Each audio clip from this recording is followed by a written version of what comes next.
Polisi akan menjemput paksa artis hingga selebgram terkait kasus film porno jika kembali mangkir. Pemanggilan kedua para pemeran film porno ini dijadwalkan berlangsung hari ini.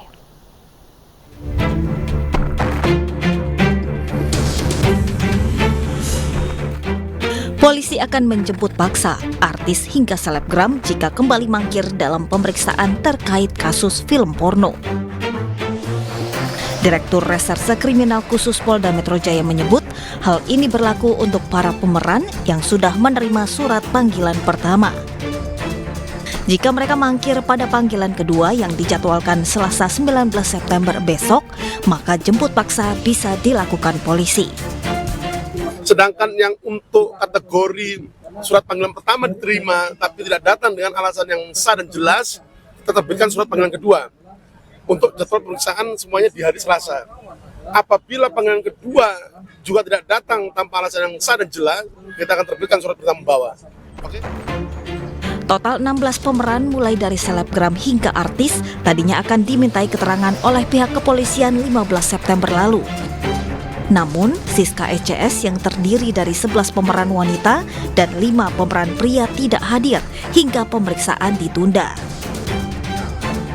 Sebelumnya pihak kepolisian menggerebek 3 bangunan di 3 lokasi berbeda yang dijadikan tempat pembuatan film porno. Salah satu lokasi pembuatan yaitu bangunan rumah sewa yang terletak di Jalan Jati Raya Pasar Minggu.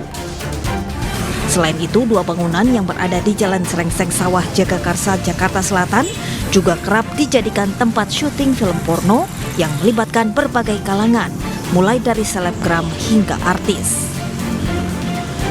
Dari Jakarta, tim liputan iNews melaporkan.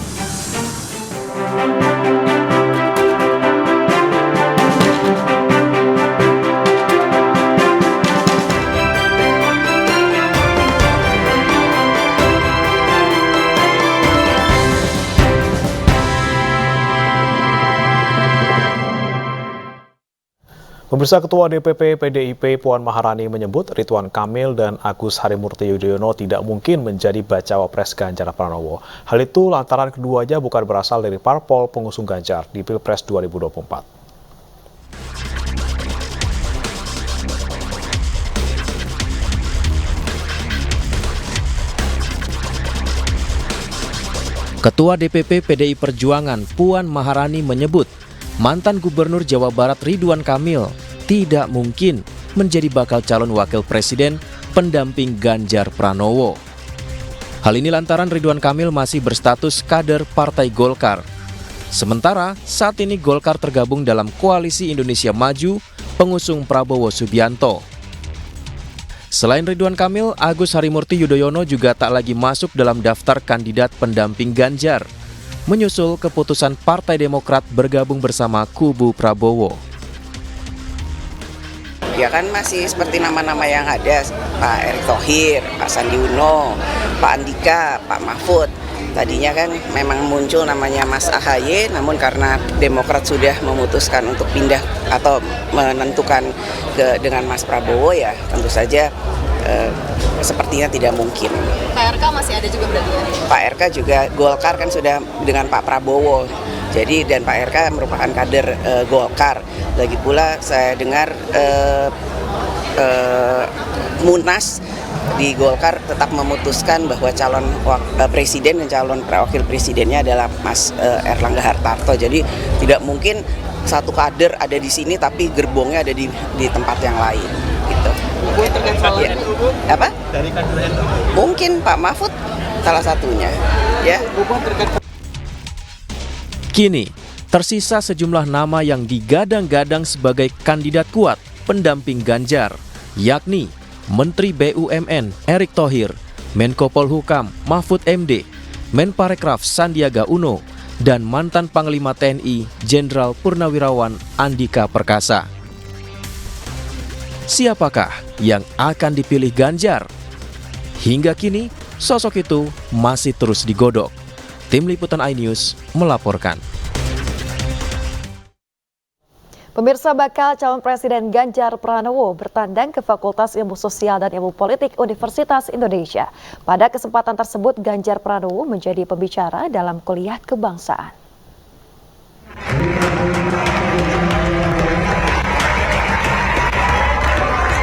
Antusias mahasiswa terjadi saat bakal calon presiden Ganjar Pranowo memulai kuliah kebangsaan yang digelar di Balai Serbaguna Purnomo Prawiro, kampus FISIP UI Depok, Jawa Barat. Ini merupakan kali kedua Ganjar Pranowo diundang Universitas Indonesia untuk menjadi pembicara dengan pembahasan hendak kemana Indonesia kita. Tema tersebut terkait dengan gagasan, pengalaman, dan rancangan para pemimpin masa depan. Dalam paparannya, Ganjar Pranowo mengaku senang dirinya diundang mengisi kuliah kebangsaan karena survei berbagai lembaga yang menempatkan dirinya di papan atas elektabilitas calon presiden. Saya sudah berjanji saya akan mulai aktif setelah saya pensiun jadi gubernur. Dan sekarang sudah pensiun, maka saya mencoba untuk bisa hadir dari seluruh undangan yang ada. Meskipun saya paham pasti tidak semuanya bisa saya penuhi. Sebelumnya, Ganjar Pranowo berhalangan hadir mengisi kuliah kebangsaan pada 11 September 2023 lalu, lantaran bertepatan dengan kegiatan umroh. Kuliah kebangsaan ini berbeda dengan tantangan debat yang dilontarkan BEM UI, karena pada kuliah kebangsaan bukan mendatangkan capres, melainkan tokoh-tokoh bangsa yang memiliki pemikiran terhadap masa depan Indonesia. Dari Depok, Jawa Barat, Rian Rahman, Leman, iNews melaporkan. Ganjar Pranowo Festival ke-8 berlangsung di Benteng Vestenberg, Solo, Jawa Tengah. Festival ini dibanjiri oleh puluhan ribu pengunjung dari seluruh daerah. Acara yang berlangsung sepanjang hari ini dimeriahkan oleh sejumlah penampilan spektakuler seperti Jogja Hip Hop Foundation, Stefan Pasaribu, Abah Lala, Darboy Gang, hingga Dewi Persik. Selain pertunjukan musik Ganjar Pranowo Festival ke-8, ini juga akan menampilkan pasar rakyat yang menghadirkan ratusan UMKM lokal. Para pegiat UMKM yang hadir di festival ini langsung merasakan manfaat karena meraih omset tinggi. Melalui Ganjar Pranowo Festival ini tidak hanya memberikan hiburan semata kepada masyarakat, melainkan juga mengajak warga untuk saling bergandengan tangan dalam menyambut Indonesia Emas bersama Ganjar Pranowo.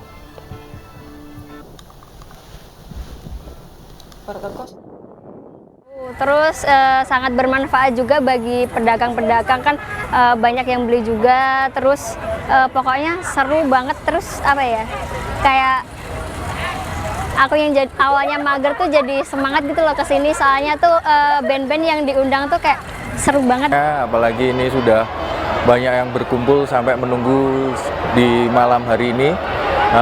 Ada beberapa ya artis dan beberapa UMKM yang ada di Ganjar Pranowo Festival yang ke-8. Pemirsa, para tokoh serta pendiri bangsa memiliki cita-cita yang harus diperjuangkan. Perjuangan ini diwujudkan melalui demokrasi pemilu. Hal ini disampaikan oleh Ganjar Pranowo yang mengajak agar kontestasi pemilu untuk beradu gagasan, bukan untuk perpecahan. Para pendiri bangsa ini memiliki cita-cita dan tujuan mulia yang harus terus kita perjuangkan. Tujuan kita bernegara dan merdeka adalah untuk menjadikan bangsa ini sejahtera, damai, adil, makmur, berdaulat, dan dihormati oleh dunia. Demokrasi adalah salah satu cara mewujudkan itu semua melalui kontestasi pemilu. Marilah kita sama-sama mengadu gagasan, bukan perseteruan. Marilah selalu kita tumbuhkan persatuan, bukan perpecahan. Marilah kita tunjukkan kerukunan, bukan kebencian. Janganlah kita mengorbankan kerukunan, kedamaian, dan persatuan negeri untuk alasan apapun. Jangan pernah. Mari kita saling bergandengan tangan untuk melanjutkan perjuangan demi Indonesia tercinta. Pemirsa, relawan Ganjar Pranowo tidak henti-hentinya menggelar kegiatan sosial bersama masyarakat di sejumlah daerah. Beragam kegiatan mempererat silaturahmi itu mulai dari kegiatan senam sehat hingga mengadakan festival Qosidah Rebana.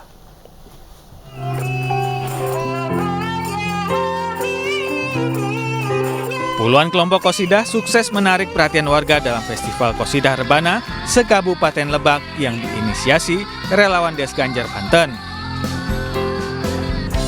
Festival Rebana ini kembali digelar usai pandemi COVID-19 sebagai wadah untuk mengekspresikan bakat dan keterampilan para peserta di bidang seni musik Islami.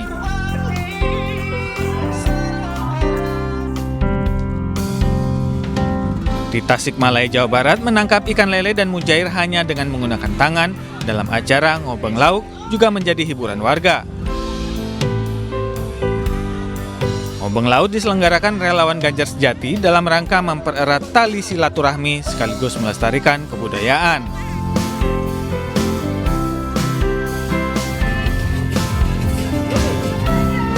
Menjalin silaturahmi juga dilakukan relawan Gardu Ganjar dengan mengadakan kegiatan senam sehat yang diikuti ratusan peserta di Tangerang, Banten. Selain senam sehat, relawan juga menggandeng beberapa UMKM lokal untuk membantu meningkatkan perekonomian masyarakat setempat. Kemeriahan juga terlihat dalam kegiatan senam sehat yang diadakan relawan Ganjar Pranowo dari komunitas sopir truk di Lamongan, Jawa Timur.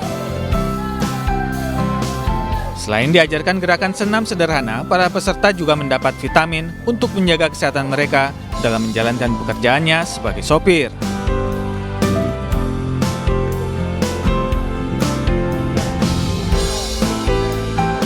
Relawan Gardu Ganjar Jawara memberikan bantuan kepada komunitas gabungan ojek online sedulur remaja dengan mendirikan posko di Lebak, Banten. Selain posko untuk berteduh dari panas dan hujan, para ojol juga bersukacita menerima bantuan berupa 1 unit alat kompresor untuk penambahan angin.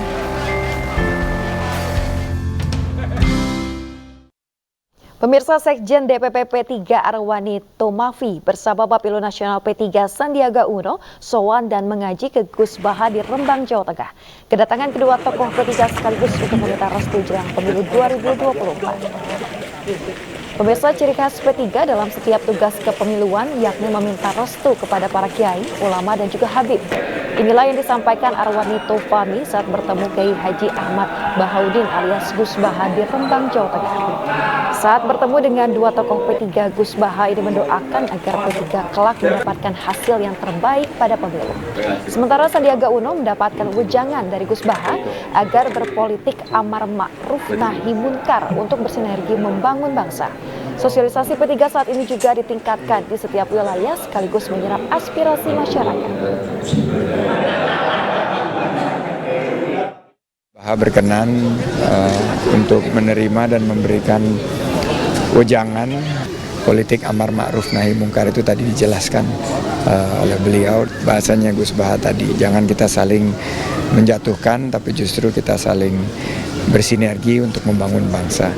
Alhamdulillah sowan dan diterima oleh Gus Baha, Kiai Haji Bahaudin Nur Salim, pengasuh pondok pesantren LP3IA di Naruan, Rembang ini.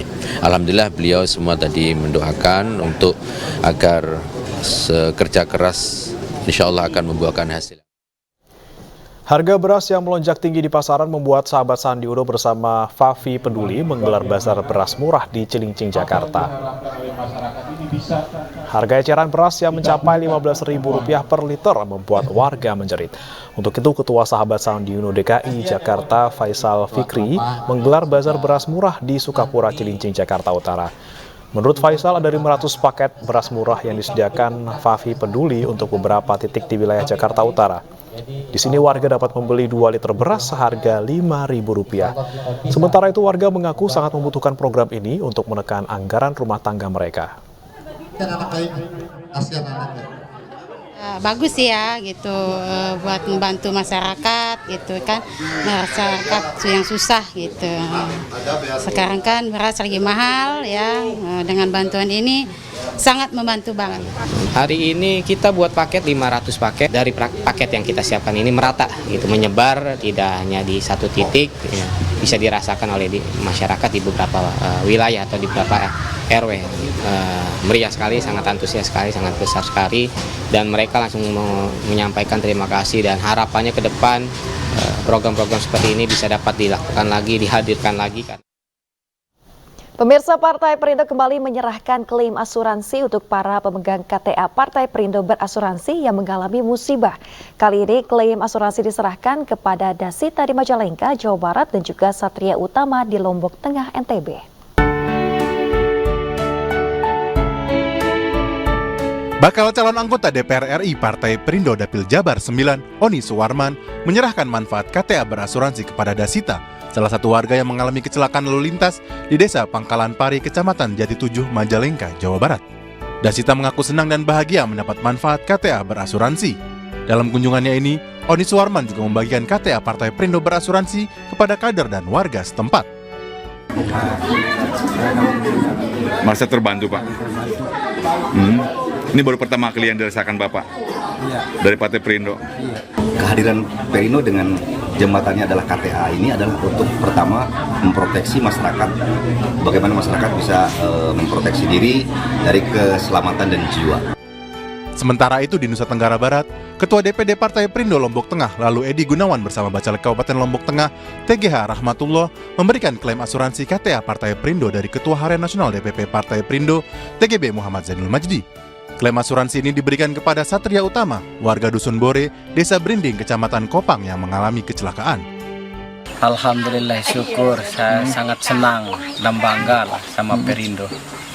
Ini ada sekedar ya partisipasi dan komitmen beliau untuk kader dan keluarga Partai Perindo untuk memberikan santunan sekedar. Kepada seluruh pemegang KTA berasuransi juga diminta untuk segera melapor setelah mengalami kecelakaan agar proses klaim dapat segera dibantu pengurus Partai Perindo. Tim Liputan iNews melaporkan. Partai Perindo memastikan perekrutan saksi untuk TPS khususnya di Kabupaten Bandung dan Bandung Barat berjalan lancar. Para bacalek dan pengurus partai diminta untuk berperan ikut dalam perekrutan saksi agar terpenuhi sebelum November 2023.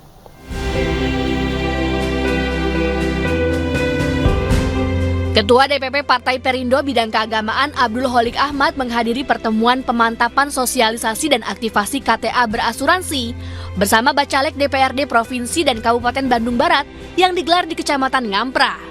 Dalam pertemuan ini, Abdul Holik yang juga bacalek DPR RI Dapil Jabar II mengajak para bacalek untuk berperan aktif merekrut saksi TPS, termasuk mensosialisasikan dan mengaktifasi KTA berasuransi.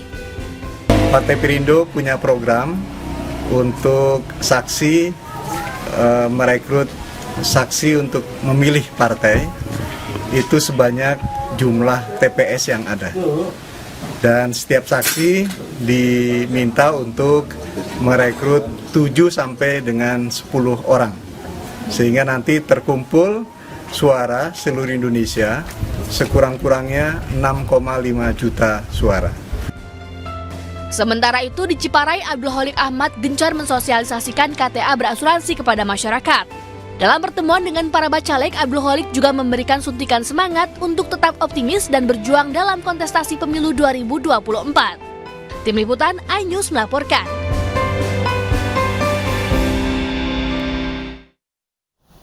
Cegah kecurangan dan manipulasi hasil suara pemilu 2024, relawan Aliansi Rakyat untuk Demokrasi atau ALDERA meluncurkan aplikasi Hitung Cepat. Keseriusan ALDERA ditunjukkan dengan meluncurkan aplikasi jagatps.id. Aplikasi berbasis informasi dan teknologi ini dapat melakukan pengumpulan data serta rekapitulasi data pemilu 2024. Jagatps.id diklaim dapat melakukan hitung cepat pemilu 2024 dalam waktu 3 hari. ALDERA berharap masyarakat ikut menjadi relawan di lebih dari 800.000 TPS di seluruh Indonesia. TPS akan ada 2 relawan ALDERA yang akan menjadi juru catat untuk mengupload, memfoto upload dari plano C1 dan juga mencatatkan perhitungan yang ada pada hari pencoblosan. Kemudian sistem kami akan bekerja untuk memastikan dalam waktu 3 hari setelah pencoblosan kami akan mengumumkan pemenang pemilu 2024.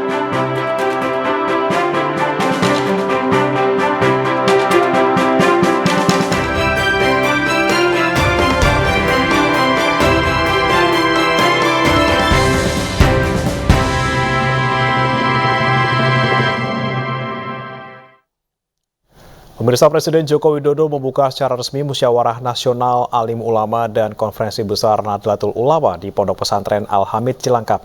Menariknya dalam munas ini, Gus Yahya menegaskan NU tidak akan jauh dari Presiden Jokowi.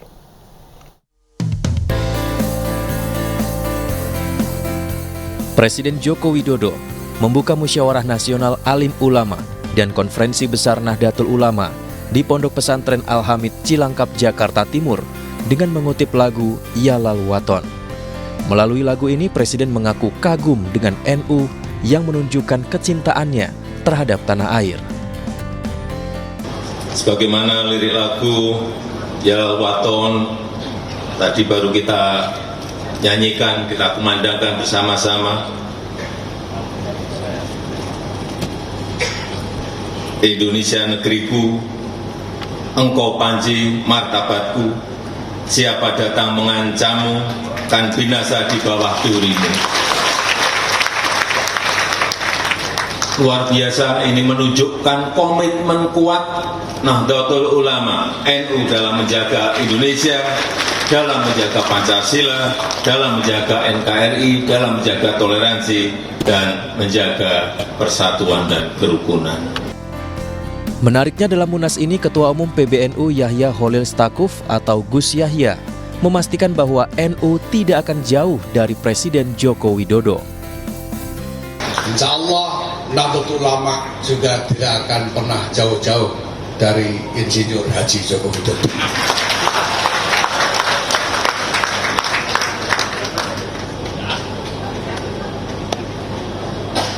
Di Pondok Huma, pojoknya 4. Makan ketupat, sayurnya santan. Nahdlatul Ulama terus berkhidmat, mendampingi umat, memenangi masa depan. Dalam kegiatan ini, 600 ulama hadir bersama pengurus besar Nahdlatul Ulama PBNU dan akan membahas sejumlah isu nasional, termasuk sikap NU pada Pilpres 2024. Pemirsa, Presiden menghadiri acara Festival Lingkungan Hidup di Gelora Bung Karno, Jakarta. Presiden Joko Widodo mengingatkan masyarakat untuk memperbaiki kondisi lingkungan hidup. Dalam Festival Lingkungan Hidup di Gelora Bung Karno, Jakarta, Presiden Joko Widodo juga mewanti-wanti pengusaha tambang agar bertanggung jawab memperbaiki lahan yang digunakan. Dalam acara festival like yang diusung oleh KLHK, Presiden Joko Widodo meminta kepada pengusaha tambang untuk tidak meninggalkan lahan pasca penambangan begitu saja. Inilah perwakilan penerima surat keputusan perhutanan sosial. Presiden Joko Widodo meminta para pengusaha tambang untuk memiliki pusat persemian. Hal ini dilakukan agar dampak pertambangan tidak merusak lingkungan yang berakibat pada perubahan iklim. Jokowi menambahkan bahwa dampak perubahan iklim dirasakan di seluruh negara, mulai dari kerusakan lingkungan, naiknya suhu hingga kelangkaan pangan. Kosim, kemitraan. Tapi hati-hati, saya ingatkan, kalau di sini ada perusahaan tambang yang hadir, setelah menambang harus diperbaiki lahan itu. Setuju? Jangan langsung ditinggal, dibiarkan. Akan saya cek satu persatu. Dan sekarang ini sudah ada peraturan menteri baru saja keluar. Setiap perusahaan tambang harus memiliki pusat. Warga Kelurahan Ancol, Jakarta Utara menyerbu air bersih yang diberikan oleh Pamjaya. 8 unit mobil tangki berisi 4.000 liter air dikerahkan untuk memenuhi kebutuhan air bersih warga di Kelurahan Ancol, Kecamatan Pademangan, Jakarta Utara pada Senin malam. Sudah seminggu warga mengalami krisis air bersih akibat bocornya pipa Pamjaya yang terdampak pembangunan proyek tol di Jalan RE Marta Dinata. Warga berharap pihak terkait dapat segera mengatasi krisis air ini. Daripada aduan mendingan ngalir, capek. Baik ngalir ya? Ngalir daripada begini. Kalau begini kenapa Bu? Kalau dengan bantuan begini kenapa? Ya, sayang nggak diambil lain juga, kan perlu. Capek ngangkutnya atau gimana Bu? Capek bawanya ngangkut. Bu, repot nggak sih Bu dengan kondisi kekurangan air begini Bu? Terus harus ngantri, harus ngambil air lagi, harus bawa? Repot lah, turun udah istirahat saya. Pemirsa, prasasti COVID-19 di Kabupaten Tangerang, Banten didedikasikan bagi relawan yang gugur saat pandemi. Monumen ini mencatat 25 tenaga kesehatan asal Kabupaten Tangerang. Peresmian Monumen COVID-19 di Kabupaten Tangerang digelar di area Tangerang Volunteer Park oleh Ketua Umum PMI Yusuf Kala. Selain peresmian Monumen COVID-19, JK juga meresmikan Badan Diklat PMI Kabupaten Tangerang. Monumen COVID-19 menjadi perhatian PMI dalam mengenang jasa para tenaga kesehatan yang gugur selama masa pandemi Corona tahun 2020 hingga 2021.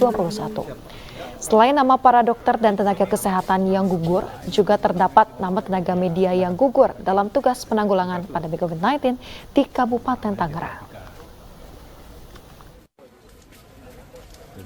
Ya, tentu mudah-mudahan daerah lain juga, dan ini didukung oleh Pemda, tapi daerah lain dan Pemda juga memberikan ajang